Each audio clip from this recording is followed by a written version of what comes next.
किरण सामंत ह्या निवडणुकीमध्ये उद्धव ठाकरेंना आणि रश्मी वहिनींना भेटले।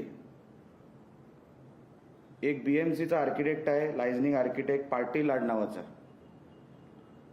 त्यांनी ती मीटिंग घडवून आणली आणि ते भेटले। आता शिंदे साहेब हे आमचे नेते आहेत, आमचे बॉस आहेत, त्यांच्याबद्दल आमचा आदर आहे आणि नेहमीच राहणार। पण शिंदे साहेबांनी पण पक्षामध्ये हे सगळं होत आहे हे आम्ही त्यांनाही कधीतरी सांगणार। किरण सामंत ह्या निवडणुकीमध्ये उद्धव ठाकरेंना आणि रश्मी वहिनींना भेटले। एक बीएमसीचा आर्किटेक्ट आहे, लायझनिंग आर्किटेक्ट पाटील लाड नावाचा, त्यांनी ती मीटिंग घडवून आणली आणि ते भेटले। आता शिंदे साहेब हे आमचे नेते आहेत, आमचे बॉस आहेत, त्यांच्याबद्दल आमचा